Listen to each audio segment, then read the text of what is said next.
While the United States is playing with fire and its latest moves in Ukraine is likely going to find the US and its NATO allies getting burned, with the blessing of Joe Biden, Ukraine will now be using US made weapons to strike inside Russia, the world's heaviest nuclear armed power. All of this is happening while Russia is advancing deep into Kharkiv, Ukraine's second largest city. Unfortunately for the West, Biden's latest move is a stark admission that America's efforts to defend Ukraine have painfully fallen short. But now, things are getting much worse. For more than 2 years, Washington has preached to the world that it is only interested in helping Ukraine protect itself, not launching a shadow proxy war against Russia. That remains the main message now, but a harder one for the US to maintain. Last month, I brought in US Army Colonel Daniel Davis to reveal the truth on how this war will end. During our interview, Colonel Davis revealed that the lack of manpower is Ukraine's biggest obstacle, and the sooner the US can bring Ukraine to the negotiating table, the better the long-term prospects for Ukraine and the entire West will be.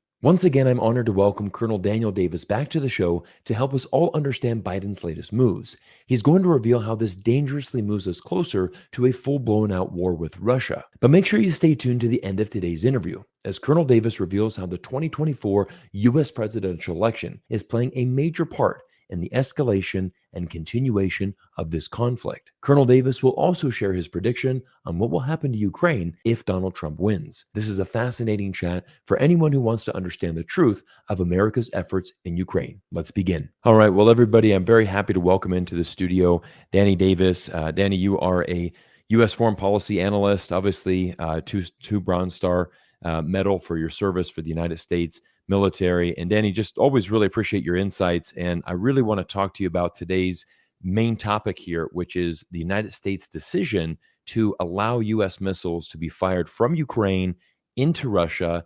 Danny, are we looking at the start of World War III here? Well, we are dangerously close to that. And it's shocking to me and very disappointing that we're even brushing up against this possibility here.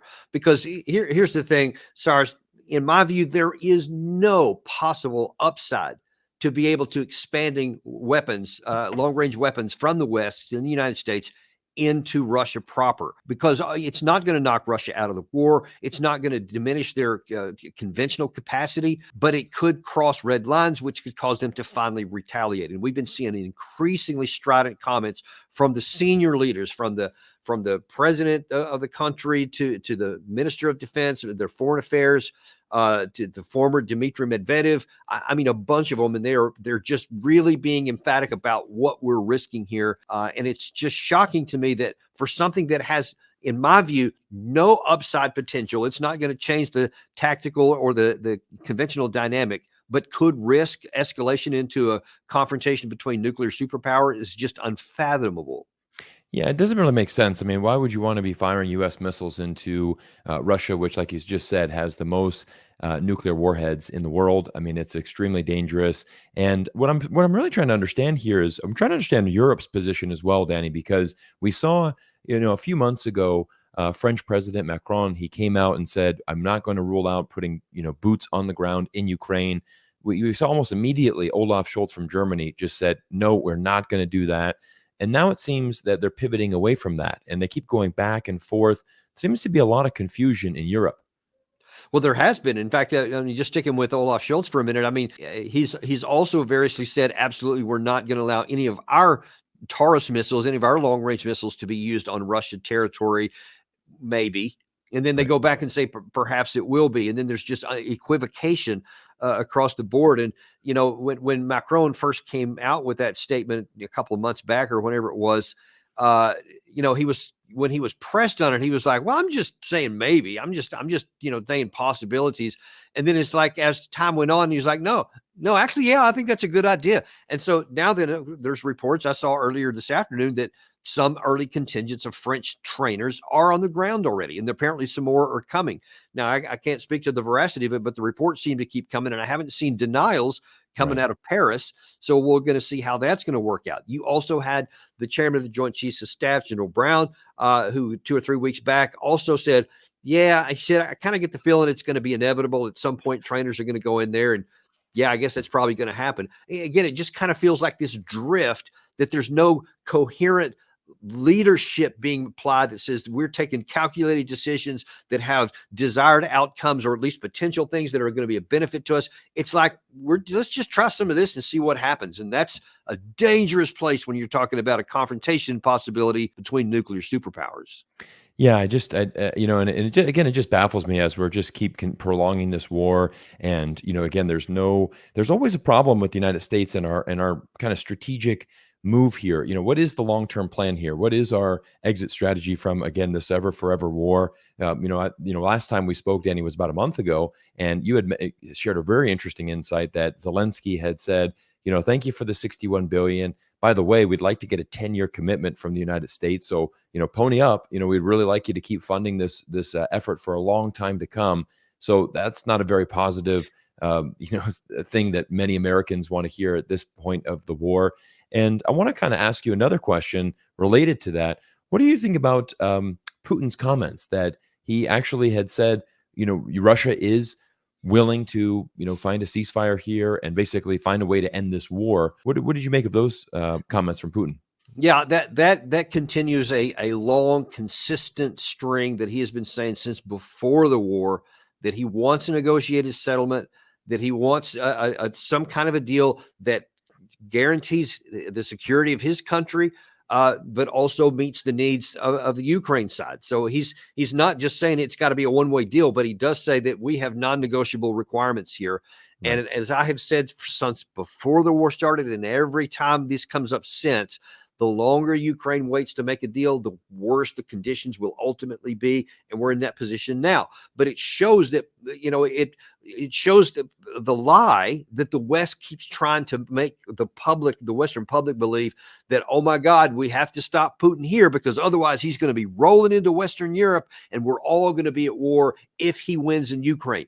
And he's showing the opposite. He's saying, I don't even want to keep going from where we're at. I'm content with just stopping somewhere close to the lines that we have so that I have some kind of buffer between us and NATO. And so he wants an independent Ukraine. He wants a neutral, non-allied Ukraine. And he's willing to make a deal so they can continue to be a country. They can continue to have their independence with the stuff that's remaining right there. He does not have to even conquer all of Ukraine, much less have any interest or capacity, and that's important, to go into anywhere into NATO. So that fear that we keep saying of why we have to keep fighting is exposed as being untrue by Putin's insistence continually that he's willing to make a negotiated settlement. And if we actually want to have something that has a positive outcome for our country and to be able to have security for Europe and to lower the chances of nuclear war, we need to change course here and take advantage of the opportunity to have a negotiated settlement. Yeah, absolutely. I think that's it's amazing how Western media has really promoted this lie, like as you said, that has been now exposed, because I guess that's what they've needed to do in order to raise funds and to be able to, you know, sell this war in a way. You know, they've got to sell that to the public. It's a battle between democracy and autocracy. It's a battle between, you know, right and wrong. And of course, you know, many people have said, you know, Putin wants to recreate the Soviet Union. You know, if Ukraine falls, well, then all the other former Soviet republics are going to be next. One by one, he's going to start, you know, taking care of, you know, just knock them out one by one. I think you said an interesting thing, though, is the capacity, right? I mean, even if he had the intent, he wouldn't have the capacity to do so, but also he doesn't have the intent either. So it really fails on both cases there, doesn't it, Danny? It really does. And you know, everybody in the West loves to say, all right, we're going to view this in black and white deal here. Zelenskyy is a good guy. He's all good. He's like Churchill. Putin is all bad. He's evil. He's like Hitler. So, of course, you can't make a deal with Hitler and you can't allow Hitler to stay in power. The only acceptable outcome is for him to lose. So that's the direction that we want to go in there. And then we just ascribe to him Hitlerian capacities and intent. But then let's look back at that. 1938, 1939, Hitler had these expansionist ideologies. He was open about saying a lot of this stuff. Mein Kampf, of course, what he had been doing with the Sudetenland and, with several other kinds of actions that he had been having and reoccupying the area next to France, lots of provocative actions here. He had a huge army, huge mechanized forces, huge air force, huge navy. And he had this incredible industrial capacity that could make good on territorial acquisitions, on continental aspirations. It was a legit concern. None of that exists here. Russia struggles to even incrementally move in the one country that they're fighting on their border for 2+ years. They have expanded their military so that they can even have this incremental success that they've been having here. But look how long it's taken them to take Bakhmut, to take Avdiivka. It was many, many months, 9 months to take one or both of those. Now then, the next biggest one they're going to is a place called Chasiv Yar. 12,000 people. It's a village. It's a large village at the best. And it's been many months since they've been trying to take that. And they're still just inching neighborhood by neighborhood in some cases here. They've launched this operation north of Kharkiv city, a city of 1 million. They moved 10 kilometers in and stopped. And they started digging in there. And now then they're fighting this battle up north of Kharkiv as well. So they don't even have the capacity at the moment to even take Kharkiv city, which would require probably several 100,000 more troops to even have a legitimate shot at that. Now, that being said, that the Ukraine army could collapse at any moment because of this relentless pressure, and things could change pretty rapidly. But you've seen that everything Russia has, with all of their economy almost completely put into a wartime economy, and certainly their military industrial capacity ginned up to full capacity, and they can still barely take the eastern portion of Ukraine. Now, by what possible rationale could you say, now then we're going to go into a 32-member bloc that does have a navy, that does have an air force, that does have a space force, and has nuclear weapons? It would be irrational to the highest degree, suicidal for Russia to take one step into NATO, and Putin knows it. He has no capacity to do it. He has no interest to do it. He won't do it. The only way we get into a war is if we continue to provoke by striking his territory. Yeah, that's a good point. And you mentioned interesting thing there about the Ukrainian army. And I want to talk about this specifically because you were on the show about a month ago and you had revealed a very interesting insight, is that the biggest problem Ukraine faces right now is not so much a money problem or even an ammunition problem, that both of those can be solved relatively easily. Certainly, the United States can fund more money. We just sent another $61 billion, although about half of that does stay in the United States, funding the military-industrial complex. More than half. But more than half. Again, and that's an interesting point as well, right? Rebuilding all the weapons that we've already sent. So even the United States, we've depleted our ammunition and our supplies tremendously, fighting this war already, to the point where we're probably a little bit vulnerable now, and hence why you've seen more than half of that money now going back to, staying in the United States to rebuild.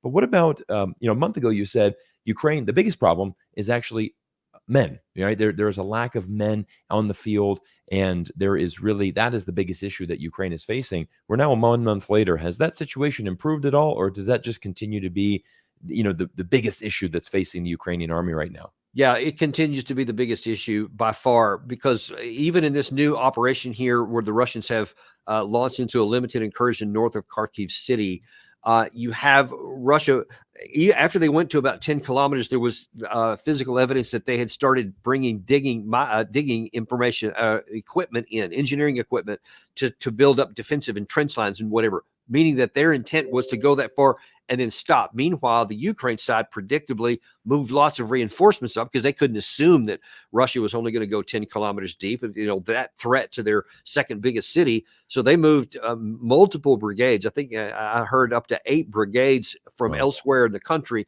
to do that. Well, now then they're trying to launch local counterattacks to try and drive Russia back out. But Russia appears to have set this whole thing up to move the thing down so that they can prevent Ukraine from striking into Belgorod, which was a legit target for the Russian side to do. But I think the bigger issue is that they wanted to draw in these reserves from the Ukraine side, because there might not be any left anywhere else in the country. And in the meanwhile, while they're trying to do counterattacks, that's the high troop. It's expensive in troops to do offensive ops like that. And so Russia brings in this huge amount of firepower, both missiles, FAB bombs, and artillery, of course, and on top of the infantrymen. And so they're just absorbing an enormous casualty count on the Ukraine side of their final reserves. Meanwhile, they're continuing to put pressure along the 600-mile front in the eastern front. And then a couple of days ago, you had the intelligence arm of the Ukrainian side say that there were somewhere around 200,000, possibly up to 300,000 additional Russian forces not yet engaged somewhere north of the country, which they could come in, maybe in the Sumy area. Maybe they could double down on this penetration here and overwhelm the defenders in the Kharkiv area. Maybe they can go in the Kupiansk, or possibly even hit one of these weaker spots down somewhere in the line of contact in the east. If you do that, I don't know that Ukraine has enough reinforcements left to bring to stymie those additional pressures. They're at the breaking point in all these places. And Russia's primary objective, more than taking territory, seems to be to destroy the Ukrainian armed forces. And if they do that, then of course at some point you have a break, and then the Russians can literally just drive into the country, and they don't even have to fight their way in at any point. And that's different than the way the West fights. So we say, okay, well, you haven't even gained any more of this territory in the last 5 or 6 months, so you're not very good yourself. And the jury's out on that. I don't dismiss that possibility that they're not that good of an offensive force, though they're better than the Ukraine side. But it's also possible that they're fighting that way intentionally so that they cause casualties higher on the other side, and that they could eventually just deplete them of manpower. Don't matter how many jets or bombs or anything else they have. If they don't have the men to operate the stuff, it's not going to matter. And that may be really the fulcrum of what Russia's trying to do. Right. Let's switch gears here and go to Zelenskyy, because I've interviewed another very interesting U.S. foreign policy analyst, David Pine, and he had an interesting insight that he had shared, is the fact that he believes that Zelenskyy is actually an illegitimate president now. He said that his term has since expired. He has canceled the elections, and now he is almost ruling like a dictator. I want to get your thoughts on that. We often do see, when times of war, that maybe a presidential election would be canceled. Although, we have seen instances where that has continued going on. As far as a presidential election, do you believe any of that? Danny, is that something? Do you think that Zelensky's credibility is really at stake here? Everything depends upon the perception of the person you're talking about here. Now, the United States has said, "Oh, well, of course, their country is half invaded. They couldn't conduct a fair election right now. They're under martial law, so of course they're not going to have an election right now." And we stand firmly behind them, and they are committed that as soon as that the conditions allow, they're going to have a presidential election. That's what we're saying now. To a Western audience, they probably go, "Okay, cool, makes sense. So yeah, he's still legitimate." But the question is, will that continue to be the case with the Ukraine side? And that, of course, there's a whole perception battlefield going on top of the physical battlefield right now, because Russia's doing everything they can to inside Ukraine to delegitimize them, the Zelenskyy, by saying, "Yeah, look, we had a presidential election under war, same conditions, and yet our so-called autocrat actually had the election free, fair, and square and all this, and your guy didn't want to do it. So who's the Democrat and who's the autocrat?" Because, and you can see that can make people go, "Yeah, that doesn't sound quite right." So the question is going to be what happens next, because if enough time starts passing, and especially if Zelenskyy continues to not have success in the battlefield and he keeps saying things that don't turn out to be true, then this popular support is going to start to erode. And I've already seen that it's been happening, especially over the last several months, even before May 20th came, when his presidential term ended, that a lot of people in Ukraine are getting fed up with the claims of success and eventual victory when they see the opposite on the ground. And I think the longer time goes, the more that's going to erode, and the more that the psychological operation from the Russian side is going to start to have its impact on the Ukraine people. Yeah, I think you're spot on there, Danny. And I wanted to also ask a question in regards to the timing of everything here, because I think as we have a very important election coming up in November 5th, huge day for America. We're still waiting to see exactly how that's going to pan out. Obviously, a decision coming for Donald Trump. He is the front runner right now, certainly for the GOP, but also for the entire presidency. He is leading Biden in the polls currently. I want to get your thoughts on the timing of this. And is there anything related to the funding of this Ukraine war, the continuation of this war, and kind of tying this into the election? Is there a correlation between the U.S. presidential election and the ending or the continuation of this war? Yeah, 100% there is. And it's not hard to see when you start looking at it. Biden has based his presidency on succeeding for the Ukraine side, on defending them as long as it takes, is the mantra he's been saying from the beginning. And he keeps saying that Russia can't win, that Ukraine will eventually prevail. No matter how long it takes, we're going to continue to do that. We're going to continue to give them everything they need.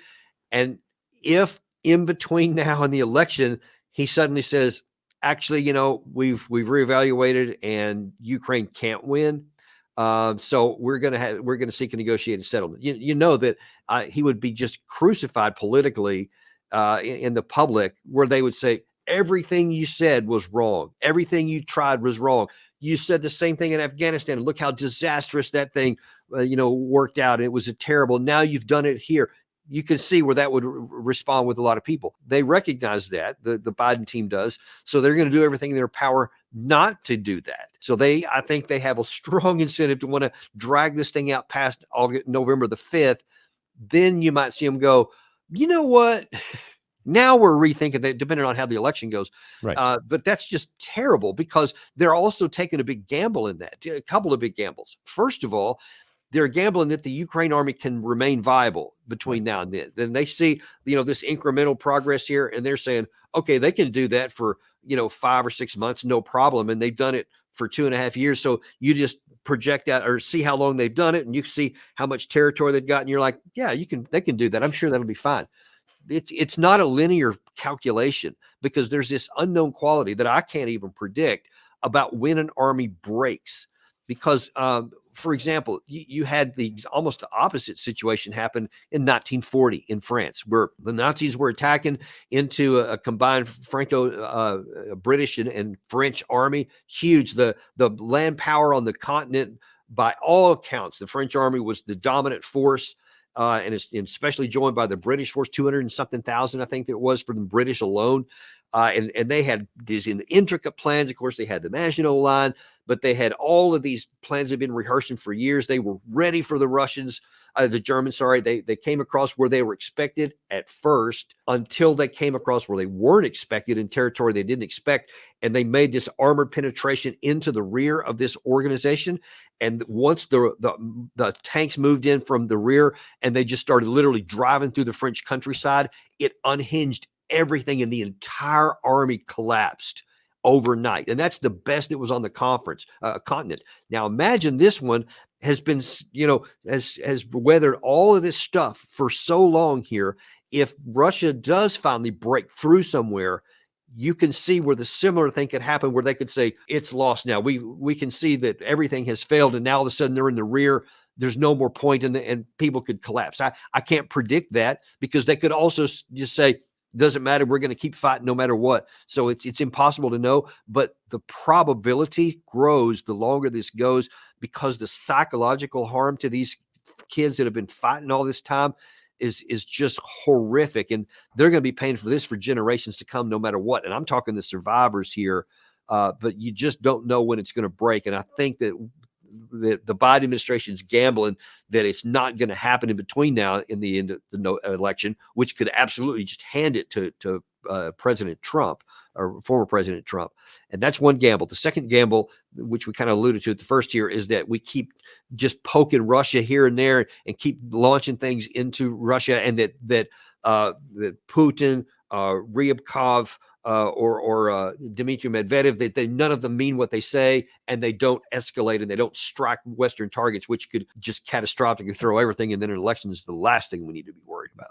Right. Oh, absolutely. There's a very big risk. Obviously we have two major nuclear superpowers potentially going head to head. I mean, that's a disaster. I think, as we know, we also cover China a lot on this channel. So again, U.S., China, both nuclear superpowers, another conflict that we want to make sure that we avoid. Yes. And it is a sad thing, I think, when you're looking at it from a political perspective, knowing the Biden administration. I mean, you have to play the game, right? It's all about getting elected. It's all about, I think you really hit the nail right on the head. when you said, we really can't get them to a negotiated settlement at this point because it essentially admits that we were wrong for the last 2.5 years. So although, I agree with you, getting the Ukraine to the negotiating table as soon as possible will be in the best long-term interest of Ukraine. As each day passes, that whatever settlement is going to eventually happen will get worse and worse. The conditions are going to get worse and worse for Ukraine unless they settle now. But essentially, they're going to try to prolong this for as many months as possible. But ultimately, it is a big risk because Ukraine army could collapse. Russia could just win this war, within the next couple of months. And then, like you said, this could just completely backfire on the Biden administration. And, ultimately, it's just more bad news for Ukraine. So I really want to thank you so much, Danny, for your insights today. I want to give you the last word here because, again, I just really appreciate your insights, educating us all. And just tell us your last final thoughts about Russia, Ukraine. Anything else you'd like to tell our audience as we continue to monitor, this story that's been dominating for the last few years? Yeah, it just anguishes me to hear you say out loud that the political realities prevent the U.S. from doing what makes sense and what's right, and that they're going to try to take this gamble. Because when I'm going to say this out loud, it just sounds really horrible because it is that the U.S. political leaders are prioritizing their political outcomes with the physical life of thousands, tens of thousands of Ukrainian people, and it just breaks my heart, and I just find it abhorrent that we are not willing to do the right thing, because I can't imagine that the many in the Biden administration at the senior levels don't recognize everything that I've said and can just count, and they can just see the realities on the battlefield and think that the wisest thing to do would be to close this off right now, limit the damage, and set the United States up, Western Europe, and even the remainder of Ukraine up for success going forward, to start the rebuilding. That's what ought to happen. So then you have a real chance for success out of the ashes here, as opposed to continuing to go down to condemn tens of thousands, maybe even hundreds of thousands more people to unnecessary death before this thing finally comes to the conclusion that it has to anyway, of negotiated settlement. And I just wish that, and I pray that somehow somebody is willing to stand up and have the political courage to do that. I just don't see a lot of evidence of it. I do have a follow-up question to that. Do you think, what is your prediction for if Donald Trump were to emerge victorious and he becomes the next president in, January 2025? How do you think he would handle this? And do you think that we would? He will. I believe that most of the evidence that I've seen is that he will seek a negotiated settlement at the soonest possible moment. I think that's one of the first things he's going to do. I don't see any expectation that he would just continue the fight on. I think that he'll try to bring it to an end. Okay. Very good. Well, Danny, again, I want to thank you so much for your time. And everybody, if you haven't already started following Danny, I want you to give his YouTube channel a follow. He is putting out some incredible content. Danny, I want to thank you for being a friend and someone that we can trust as we try to, see through all of these crazy storylines and kind of cut through the BS of traditional media, because a lot of times, as we know, that's not being reported accurately. But that is why we invite experts like yourself on the show and why we're committed to talking geopolitics. So if you haven't already started following him, make sure you check out his YouTube channel. We're going to put the link to that down in the description and the pinned comment down below. So Danny, thank you so much for being here. And everybody, go give him a follow. And thank you for spending time with us today on YouTube. We can't wait to see you in our next video. Always my pleasure. Thank you. You got it.